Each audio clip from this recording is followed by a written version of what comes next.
Hi student, welcome to my channel. आप सभी लोगों का हमारे इस चैनल पर स्वागत है।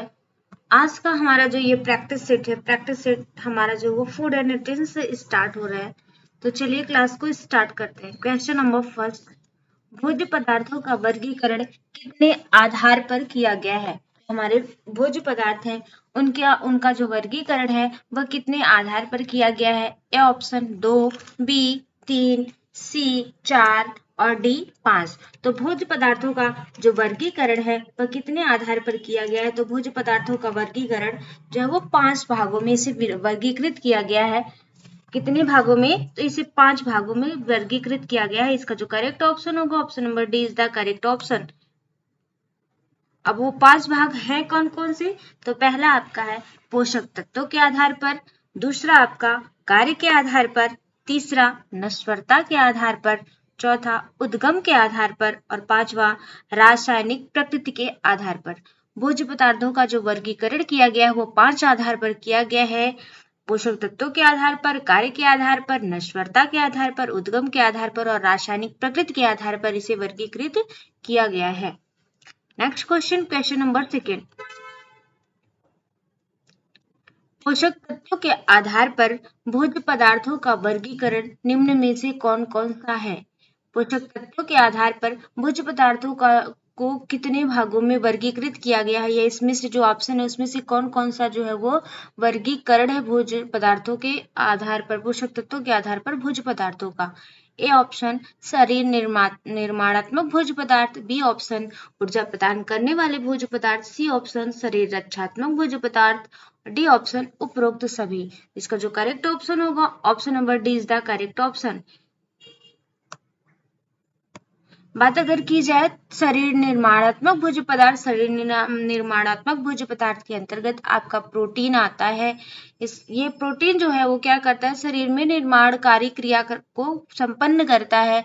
शरीर में जो होने वाली टूट फूट या जो होने मतलब जो शरीर में प्रतिदिन जो होने वाली क्रियाएं होती है, उन क्रियाओं में जैसे वृद्धि और विकास में जो है वो जरूरी होता है। तो ये क्या है? शरीर में होने वाले निर्माणात्मक तत्वों के रूप में कार्य करता है। कौन? आपका प्रोटीन। ऊर्जा प्रदान करने वाले भोज्य पदार्थ के अंतर्गत आपका कार्बोहाइड्रेट और वसा आता है। सर्वाधिक ऊर्जा आपको कार्बोहाइड्रेट से मिलती है, उसके बाद जो ऊर्जा मिलती है वो जो है वो आपकी वसा से मिलती है। शरीर रक्षात्मक भोज्य पदार्थ की बात की जाए तो शरीर रक्षात्मक भोज्य पदार्थ के अंतर्गत विटामिन और खनिज लवण आते हैं। इसमें कौन कौन से आपके यहाँ देखने के लिए मिलेंगे?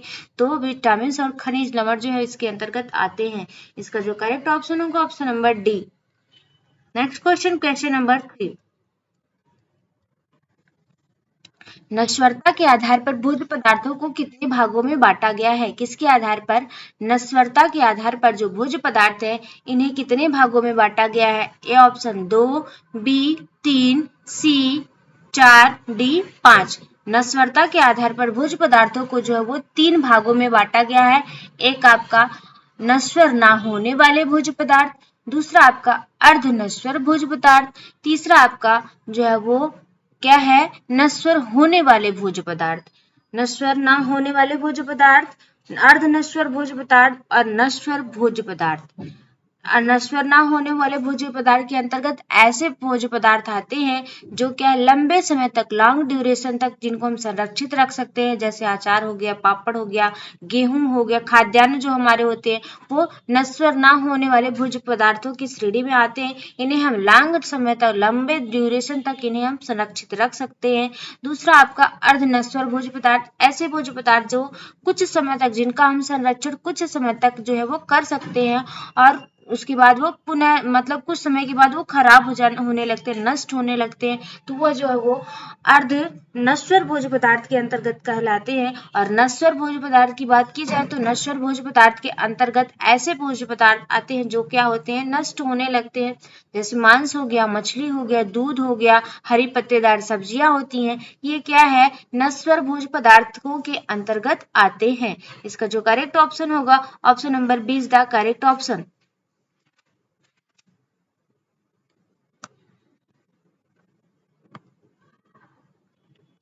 Next question, question number 4. शरीर में भोज्य पदार्थों के टूटने तथा नए पदार्थों के निर्माण की प्रक्रिया के सम्मिलित रूप को निम्न में से क्या कहा जाता है? शरीर में भोज्य पदार्थों के टूटने तथा नए पदार्थों के निर्माण की, शरीर में जब भोज्य पदार्थ क्या होते हैं, टूटते हैं और उससे नए पदार्थ का निर्माण होता है, तो इस प्रक्रिया को क्या कहा जाता है? अपचय कहा जाता है, उपचय कहा जाता है, उपापचय कहा जाता है, या इनमें से कोई नहीं? तो शरीर में भोज्य पदार्थों के टूटने तथा नए पदार्थों के निर्माण की प्रक्रिया के सम्मिलित रूप को उपापचय कहा जाता है, जिसे मेटाबॉलिक प्रोसेस कहते हैं, उपापचय की क्रिया कहते हैं। इसका जो करेक्ट ऑप्शन होगा, option number C is the correct option. बात अगर अपचय की जाए तो अपचय क्या होता है? तो अपचय है भोज्य पदार्थों का सबसे सरलतम रूप, भोज्य पदार्थों का सबसे सरलतम रूप में टूटने की जो प्रक्रिया होती है वह अपचय कहलाती है। जैसे भोज्य पदार्थों का सबसे सरलतम रूप, जैसे कार्बोहाइड्रेट है तो कार्बोहाइड्रेट का सबसे सरलतम रूप आपका क्या है? ग्लूकोज है, ग्लूकोज है। और जैसे आपका प्रोटीन है तो प्रोटीन का सबसे सरलतम रूप आपका अमाइनो एसिड है। वही है कि जब तक प्रोटीन अमाइनो एसिड में परिवर्तित नहीं हो जाता, वही प्रोटीन का अमाइनो एसिड में परिवर्तित होने की जो प्रक्रिया है वो आपकी अपचय कहलाती है। उपचय क्या कहलाता है? तो उपचय जो है वो शरीर में निर्माणकारी क्रिया के पश्चात नए पदार्थों का बनना। शरीर में जब निर्माणकारी क्रिया हो जाती है, उस निर्माणकारी क्रिया के पश्चात जो नया पदार्थ बनता है उसे हम अपचय, पदार्थ के बनने की जो प्रक्रिया होती है वो उपचय कहलाती है। Next question, question number 5।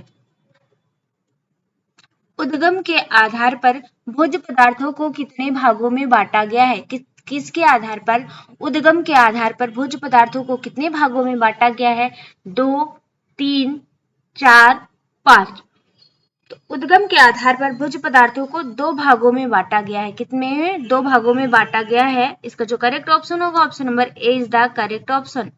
कितने भागों में? इसे 2 भागों में बांटा गया है। कितने भागों में इसे 2 भागों में बांटा गया है?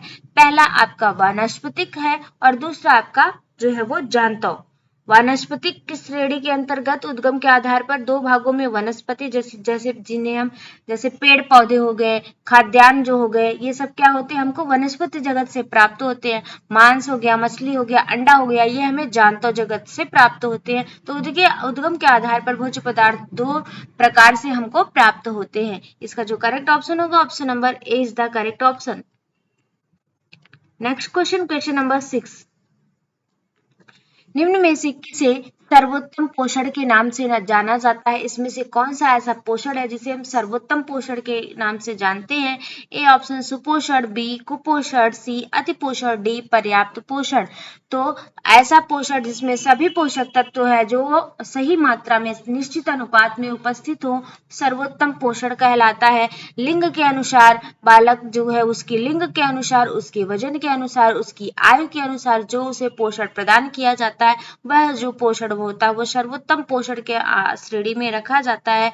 और इसे ही हम अन्य नाम से जानते हैं तो उसे पर्याप्त पोषण भी कहा जाता है। मतलब बालक की जैसी स्थिति है, जैसी उसकी स्टेज है, उस अवस्था में उसे कितनी मात्रा में प्रोटीन, कितनी मात्रा में वसा, कितनी मात्रा में विटामिन, कितनी मात्रा में खनिज लवण, इन सारे पोषक तत्वों को उसको जो दिया जाता है वही आपका पर्याप्त पोषण के अंतर्गत आता है। इसका जो करेक्ट ऑप्शन होगा, option number D is the correct option.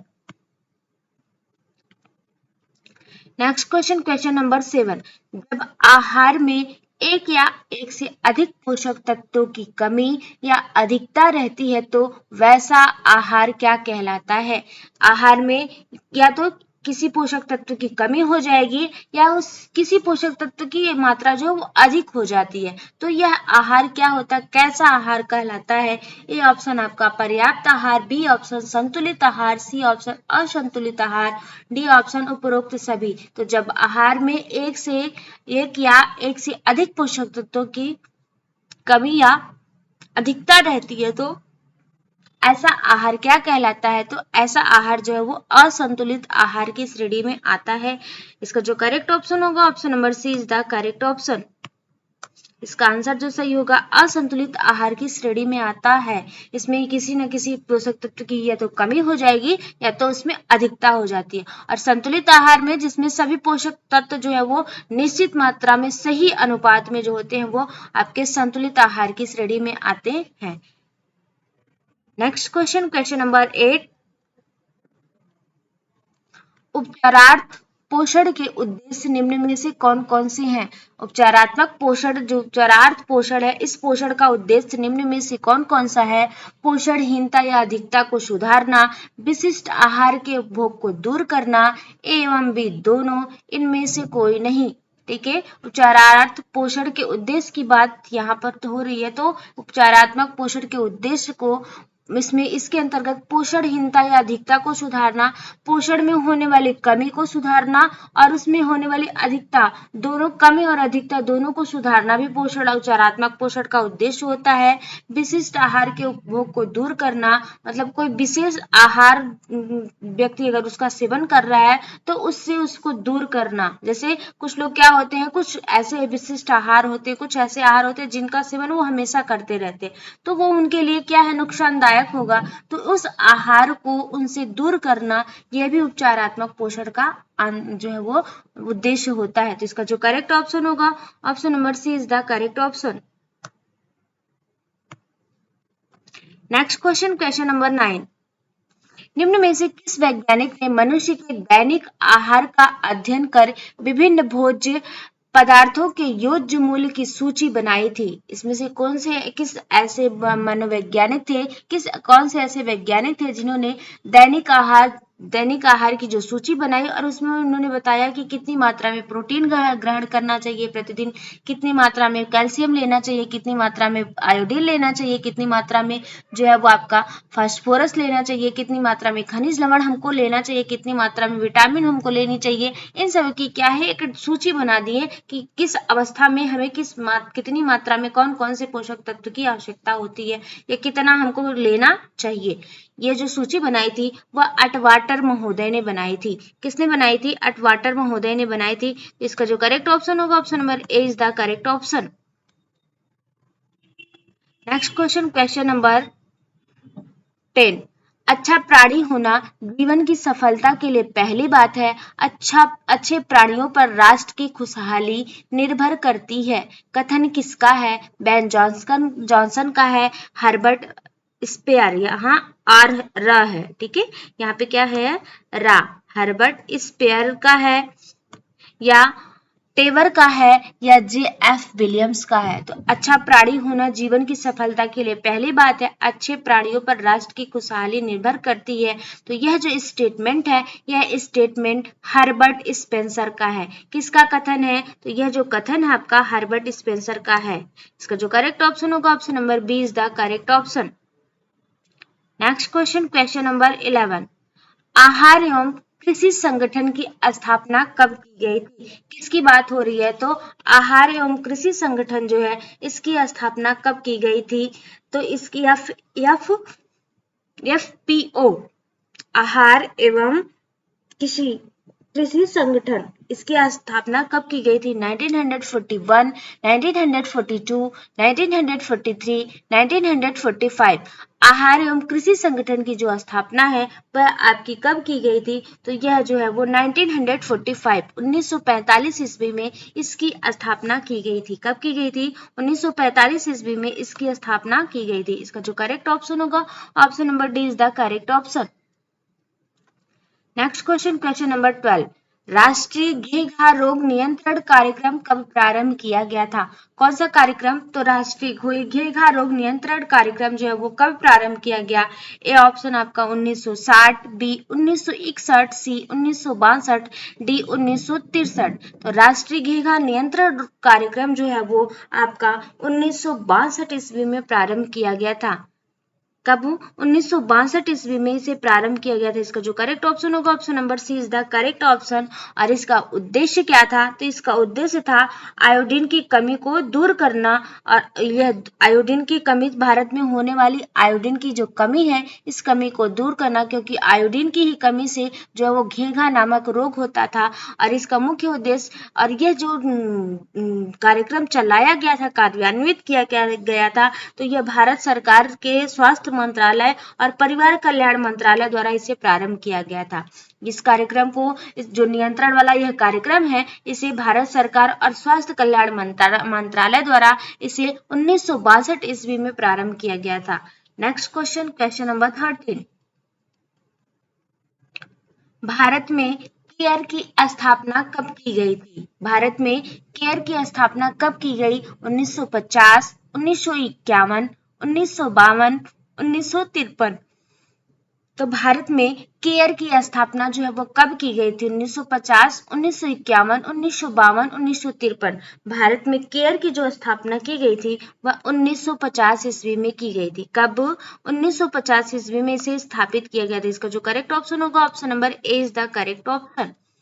Next question, question number 14। अपोषित भोजन लेने से शरीर का वजन कैसा हो जाता है? अपोषित भोजन लेने से जो शरीर का वजन है वो कैसा हो जाएगा? कम हो जाएगा, अधिक हो जाएगा, समानुपात रहेगा, कम तथा अधिक दोनों रहेगा। तो अपोषित भोजन लेने से जो शरीर का वजन है वह या जो क्या है, कम और अधिक दोनों हो जाता है।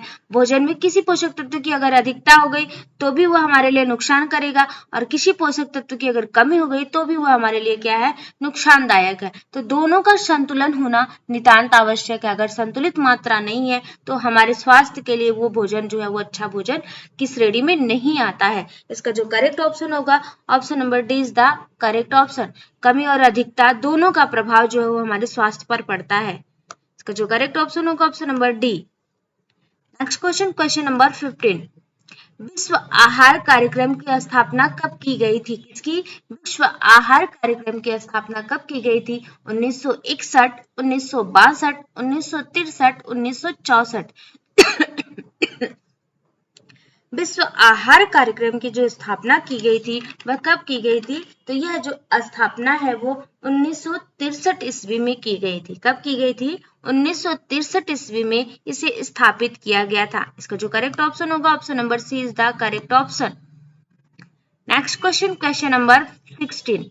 एफपीओ ने भुखमरी से मुक्ति अभियान कब चलाया था? किसने? एफपीओ ने। किसने चलाया था? तो एफपीओ ने फूड फूड जो है वो क्या है, एफपीओ के द्वारा, एफएओ के द्वारा आपका भुखमरी मुक्ति अभियान चलाया गया था। कब चलाया गया था? 1960 में, 1961 में, 1962 में, 1963 में। तो एफपीओ के द्वारा भुखमरी से मुक्ति अभियान जो है वह 1960 ईस्वी में इसे चलाया गया था। कब? 1960 ईस्वी में इसे चलाया गया था। इसका जो करेक्ट ऑप्शन होगा option number A is the correct option. Next question, question number 17। संतुलित भोजन मनुष्य को कैसा पोषण प्रदान करता है? कैसा भोजन, संतुलित भोजन जो है वो मनुष्य को कैसा पोषण प्रदान करेगा? ए ऑप्शन सुपाच्य, बी स्वस्थ, सी उत्तम, डी उपर्युक्त सभी। तो संतुलित भोजन जो है वो मनुष्य को जो पोषण प्रदान करता है वो उत्तम पोषण प्रदान करता है। कैसा पोषण प्रदान करता है मनुष्य को? तो मनुष्य को यह उत्तम पोषण प्रदान करता है। इसका जो करेक्ट ऑप्शन होगा option number C is the correct option. Next question, question number 18।